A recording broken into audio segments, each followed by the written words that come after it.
Hi ರುಚಿ ಲೋಕ YouTube ಚಾನಲ್ಗೆ ಸ್ವಾಗತ. ಇವತ್ತು ಟೇಸ್ಟಿಯಾಗಿ ಸಿಂಪಲ್ಲಾಗಿ ಪಾಲಕ್ ರೈಸ್ ಮಾಡುವ ವಿಧಾನವನ್ನು ತೋರಿಸುತ್ತೇನೆ. ಇವಾಗ ಎರಡು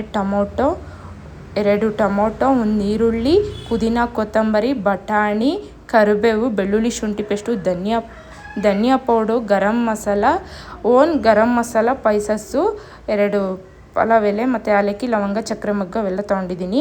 ಅರ್ಧ ಕಟ್ಟು ಆವಾಗಲೇ ನಾನು ಪಾಲಕ್ ಸೊಪ್ಪನ್ನ ಬೇಯಿಸಿಟ್ಕೊಂಡಿದ್ದೀನಿ. ಒಂದು 5 ಮಿನಿಟ್ಸ್ ಬೇಯಿಸ್ಬೇಕಷ್ಟೇ. ಮತ್ತು 2 ಸ್ಪೂನು ತೆಂಗಿನಕಾಯಿ ಮತ್ತು ರುಚಿಗೆ ತಕ್ಕಷ್ಟು ಹಸಿಮೆಣ್ಸಿನ್ಕಾಯಿ. ಇವಾಗ ಯಾವ ಥರ ಮಾಡೋದು, ಒಂದು ಕುಕ್ಕರಲ್ಲಿ 2 ಟೇಬಲ್ ಸ್ಪೂನು ಆಯಿಲ್, ಆಮೇಲೆ ಒಂದು ಸ್ವಲ್ಪ ತುಪ್ಪ, ಮತ್ತು ಆವಾಗಲೇ ಗರಂ ಮಸಾಲ ತೋರಿಸಿದ್ನಲ್ಲ ಸ್ಪೈಸಸ್ ಅವು, ಮತ್ತು ಒಂದು ಸ್ವಲ್ಪ ಕರಿಬೇವು. ಇವಾಗ ಒಂದು ಈರುಳ್ಳಿ ಹಾಕ್ಕೊಂಡು ಚೆನ್ನಾಗಿ ಮಿಕ್ಸ್ ಮಾಡೋಣ. ಆಮೇಲೆ ಒಂದು ಸ್ವಲ್ಪ ಬಟಾಣಿ ಚೆನ್ನಾಗಿ ಮಿಕ್ಸ್ ಮಾಡಿಬಿಟ್ಟು, ಒಂದು ಸ್ವಲ್ಪ ಬಟಾಣಿ ಹಾಕಿ ಚೆನ್ನಾಗಿ ಈಗ ಮಿಕ್ಸ್ ಮಾಡೋಣ.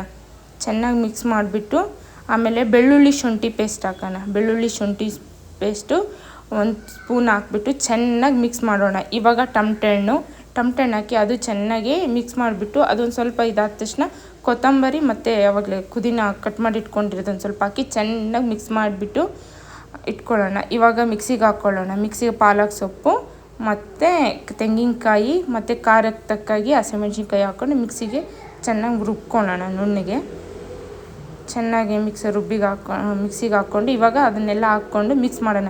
ಚೆನ್ನಾಗಿ ಎಣ್ಣೆ ಬಿಟ್ಕೊಬೇಕು. ಎಣ್ಣೆ ಬಿಟ್ಕೊಂಡಾಗ ಈ ಥರ ಆವಾಗಲೇ ತೋರಿಸಿದ್ನಲ್ಲ ಗರಂ ಮಸಾಲ ಮತ್ತು ಧನಿಯಾ ಪೌಡರ್ ಹಾಕ್ಬಿಟ್ಟು, ನಾನೊಂದು ಸ್ವಲ್ಪ ಚಕ್ಕೆ ಪೌಡರ್ ಇತ್ತು ಅದನ್ನು ಹಾಕ್ಕೊಂಡು, ಈಗ ರುಚಿಗೆ ತಕ್ಕಷ್ಟು ಉಪ್ಪು ಹಾಕ್ಬಿಟ್ಟು ಚೆನ್ನಾಗಿ ಎಣ್ಣೆ ಬಂದಮೇಲೆ ರೈಸ್ ಹಾಕ್ಕೊಳ್ಳೋಣ.